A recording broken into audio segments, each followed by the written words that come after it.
Versus दज्जाल।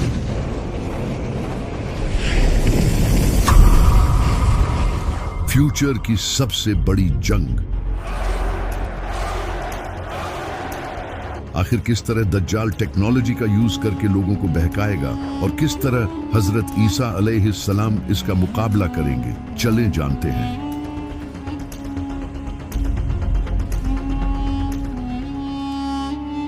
जब इमाम मेहदी दुनिया की सुपर पावर्स से लड़ने में बिजी होंगे तो चलो हमारी तकदीर को पाते हैं। तो वहीं दूसरी तरफ खुरासान में सीरिया और इराक के बीच किसी इलाके से दज्जाल निकलेगा। दज्जाल पहले से ही इस दुनिया में मौजूद है। एक दिन नबी सल्लल्लाहु अलैहि वसल्लम ने नमाज के बाद सहाबा से फरमाया कि मेरे पास एक ऐसा शख्स आया जो पहले ईसाई था लेकिन बाद में इसने इस्लाम कबूल कर लिया। इस इंसान का नाम था तमीम दारी। वो अपने 30 साथियों के साथ समंदर में सफर कर रहा था। तभी समंदर में एक खतरनाक तूफान आया जिससे इनका जहाज एक मिस्टीरियस आइलैंड पर पहुंच गया। जब वो लोग वहां पहुंचे तो उन्होंने वहां एक बालों से भरे हुए जानवर को देखा जिसके आगे और पीछे के हिस्से का भी पता नहीं चल रहा था। तो उन्होंने उससे पूछा कि तुम क्या हो? तो उसने कहा मैं अल-जसासा हूं। इसने उन लोगों को एक जगह जाने का कहा और बताया कि वहां एक इंसान तुम्हारा इंतजार कर रहा है। तो तमीम और इसके साथी वहां पहुंचे और उन्होंने एक बड़े इंसान को देखा जो कि जंजीरों में जकड़ा हुआ था। इसके हाथ पांव सब जंजीरों से बंधे हुए थे। इसने तमीम और इसके साथियों से कहा मुझे बेसान के दरख्तों के बारे में बताओ। तो उन्होंने कहा वो फलों से भरे हुए हैं। तो इसने कहा वो बहुत जल्द फल देना छोड़ देंगे। फिर इसने कहा मुझे गलीली के समंदर के बारे में बताओ। तो उन्होंने कहा कि उसमें बहुत सारा पानी है। इस पर इसने कहा बहुत जल्द वो खुश्क हो जाएगा। फिर इसने कहा मुझे ज़ुहर के चश्मे के बारे में बताओ। तो उन्होंने कहा कि वो तो पानी से भरा हुआ है। तो इसने कहा वो भी बहुत जल्द खुश्क हो जाएगा। फिर इसने कहा मुझे उस नबी के बारे में बताओ, उसने क्या किया है। तो उन लोगों ने इसे बताया कि वो मक्का से ज़ाहिर होकर मदीना चला गया। तो इसने पूछा क्या अरबियों ने इससे जंग की थी?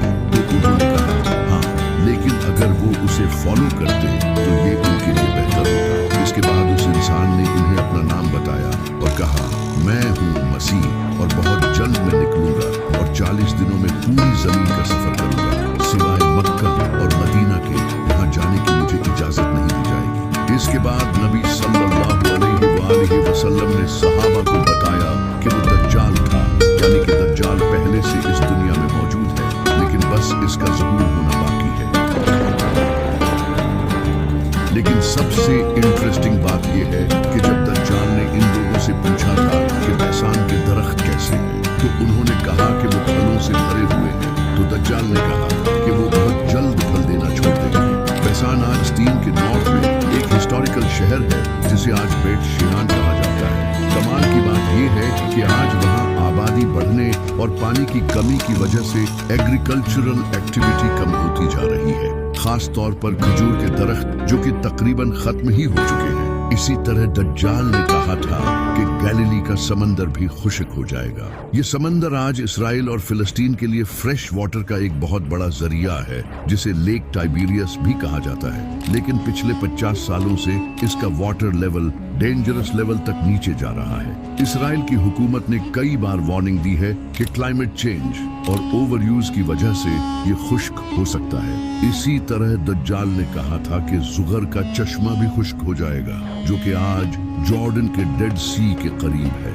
इस इलाके का स्प्रिंग सिस्टम भी क्लाइमेट चेंज और मिसमैनेजमेंट की वजह से कमजोर होता जा रहा है और जॉर्डन की वादियों के कई चश्मे पहले ही खुश्क हो चुके हैं और कई वीक हो चुके हैं। तो दज्जाल का आना बहुत करीब है और ये बात खुद ये यहूदी कहते हैं जो कि इसे अपना मसीहा मानते हैं। ये वीडियो देखो, इसमें ये जो इंसान आप देख रहे हो ये है रैबाए। ये यहूदियों का एक काफी बड़ा स्कॉलर है और ये कोई आम इंसान नहीं बल्कि इसके अमेरिकन प्रेसिडेंट डोनाल्ड रीगन के साथ बड़े अच्छे रिलेशंस थे। Warmest regards to the Red Lady on Mrs. 86th birthday. ये रेबाए यहाँ नेतन्याहू से बात कर रहा है और इसे कह रहा है कि मसीहा अभी तक नहीं आया है, इसकी आने की तैयारी करो।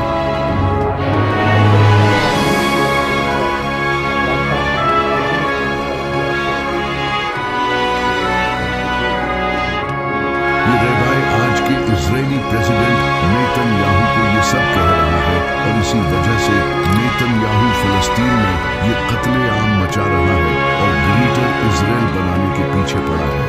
The whole Middle East changes. आप ये जानकर हैरान हो जाओगे कि ये नेतन्याहू वही इंसान है जो कि दज्जाल के आने का रास्ता बनाएगा, और ये बात यहूदियों के कई बड़े स्कॉलर्स मानते हैं, जैसा कि ये डोर बार लीब जो कि एक जूविश बिब्लिकल रिसर्चर है, इसका ये मानना है कि नेतन्याहू का ताल्लुक ज़करिया में लिखे हाउस ऑफ नाटन से है। ये दज्जाल से पहले आने वाला लीडर होगा। यहूदी इसे बाइबल में लिखे नेतन और शीमी से एसोसिएट करते हैं। इसी तरह यहूदियों के इसी रेबाए ने रिपोर्टेडली नेतन्याहू को खुद ये बताया है कि वो इसराइल का वही लीडर है जो इनके मसीहा यानी कि दज्जाल को इसका असा देगा। इसी तरह यहूदियों का एक और रेबाए लेवे सुद्री, वो भी नेतन्याहू को किंग सॉल के बेटे जोनाथन से कंपेयर करता है, जो कि इनके मसीहा के रास्ते आसान करेगा। इनके और कई रेबाए का ये कहना है कि ये दज्जाल के आने से पहले इसराइल का आखिरी प्राइम मिनिस्टर होगा। और ये सब तो क्लियरली इस वीडियो में देख सकते हो कि किस तरह इनका रेबाए इसे क्लियरली कह रहा है कि मसीहा के आने की तैयारी करो। और आज आप खुद देख सकते हो कि किस तरह नेतन्याहू दज्जाल के आने की तैयारियां कर रहा है। ये यहूदी दज्जाली सिस्टम ला रहे हैं जो कि न्यू वर्ल्ड ऑर्डर है। A new world order. A new world order.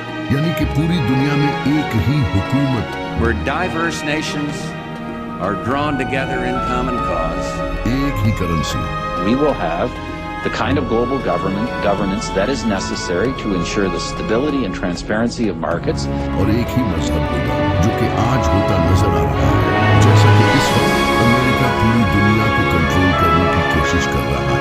We are America, second to none, and we own the finish line. Middle east पर ऑलरेडी अमेरिका का कंट्रोल है, सिवाय ईरान के। यूरोप पूरा अमेरिका के साथ खड़ा है, जो कि आज आप यूनाइटेड नेशंस की शक्ल में देख सकते हो, जहां कई बड़े कंट्रीज एक ही ऑर्गेनाइजेशन के अंडर हैं। और इंटरनेशनल मॉनेटरी फंड को तो सबसे ज्यादा अमेरिका ही कंट्रोल करता है, यानी कि पूरी दुनिया में सिर्फ एक ही हुकूमत होगी, जो कि आज मोस्टली अमेरिका की ही है। The 21st century is going to be the American century. इसी तरह पूरी दुनिया में एक ही करेंसी होगी, जो कि आज के टाइम में डॉलर है। और हर कंट्री की आज ये मजबूरी है कि इसे डॉलर में ही ट्रेड करना होगा। बड़े से बड़े कंट्रीज जैसा कि रशिया और चाइना भी डॉलर के मोहताज हैं, और इस डॉलर को भी अमेरिका ही कंट्रोल करता है। अगर अमेरिका किसी कंट्री पर सैंक्शंस लगा दे तो एक झटके में उस कंट्री की कमर टूट जाएगी।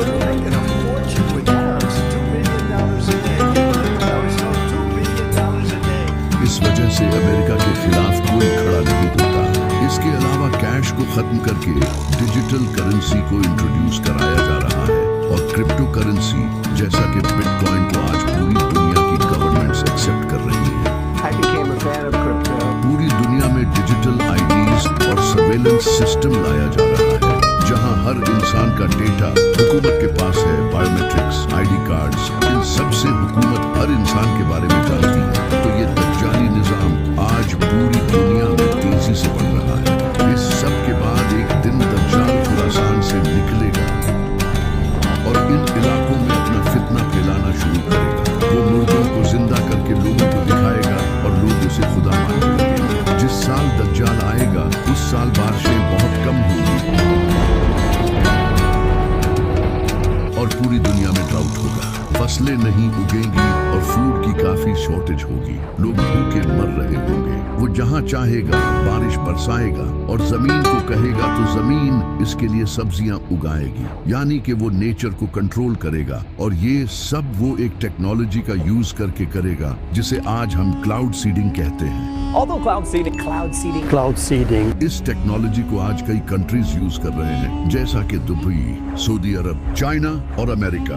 इस टेक्नोलॉजी का यूज करके उन इलाकों इलाकों में भी बारिश करवाई जा सकती है जहां फसलें नहीं उगती। इसी वजह से अरब कंट्रीज इस टेक्नोलॉजी पर हेवी इन्वेस्टमेंट कर रहे हैं क्योंकि वहां बारिशें बहुत कम होती हैं। इसमें प्लेन्स के थ्रू बादलों में पार्टिकल्स छोड़े जाते हैं जिससे बारिश होती है। पाकिस्तान ने भी क्लाउड सीडिंग का यूज करके बारिश करवाई थी।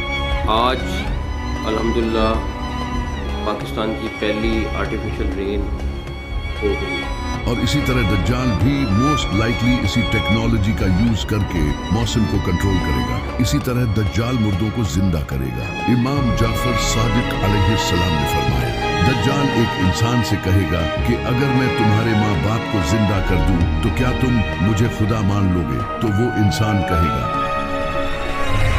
हाँ। इसके बाद दो शैतान इसके माँ बाप के रूप में आएंगे और उसे कहेंगे कि ये तुम्हारा खुदा है, इसे फॉलो करो। तो वो ये सब शायद से AI का यूज करके ही करेगा। जिस तरह AI का यूज करके आप किसी भी इंसान का face exact same to same बना सकते हो और यहाँ तक कि इसकी आवाज भी ट्यून कर सकते हो। इसके अलावा होलोग्राफिक प्रोजेक्शन टेक्नोलॉजी से तो आप किसी इंसान को भी क्लोन करके अपने सामने खड़ा कर सकते हो और इससे बात तक कर सकते हो। आज AI ग्लासेस से ये चीज आपके सामने हो रही है। The next generation of Ray-Ban Meta smart glasses. और इसी तरह रोबोटिक टेक्नोलॉजी भी काफी प्रोग्रेस कर रही है जिससे फ्यूचर में काफी रियलिस्टिक रोबोट्स भी बनाए जा सकते हैं। लेकिन जो सबसे कमाल की टेक्नोलॉजी है वो है न्यूरालिंक। Neuralink. ये कंपनी ऐसी चिप्स डेवलप कर रही है जिसे इंसानों के ब्रेन में लगाकर उनके ब्रेन की कैपेबिलिटीज बढ़ाई जा सके। अब अगर किसी इंसान के ब्रेन में ऐसी चिप्स लगा दी जाए जिससे इसे किसी भी तरह का इल्यूजन दिखाया जा सके तो इसे ये भी दिखाया जा सकता है कि इसके सामने इसके पेरेंट्स जिंदा हो रहे हैं। और कमाल की बात तो ये है कि न्यूरालिंक ने इसे ह्यूमन पर सक्सेसफुली टेस्ट भी कर लिया है और अब वो इसे और ह्यूमंस पर टेस्ट करने वाले हैं। दज्जाल भी इनमें से किसी एक टेक्नोलॉजी का यूज करके इल्यूजन क्रिएट करेगा। इसके साथ 70,000 यहूदी होंगे और इसके फॉलोअर्स में ज्यादातर औरतें और गरीब लोग होंगे जिनके पास ज्यादा इल्म नहीं होगा और कई मान भी इसे अपना खुदा मान लेंगे जिन्हें दज्जाल का पता भी होगा लेकिन फिर भी वो इस फितने में आ जाएंगे। नबी सल्लल्लाहु अलैहि वसल्लम ने फरमाया था कि आदम से लेकर दज्जाल तक इससे बड़ा फितना कभी नहीं आया और कोई ऐसा नबी नहीं गुजरा जिसने अपनी कौम को दज्जाल से वार्न न किया हो। ये इतना बड़ा फितना होगा यहाँ तक कि नबी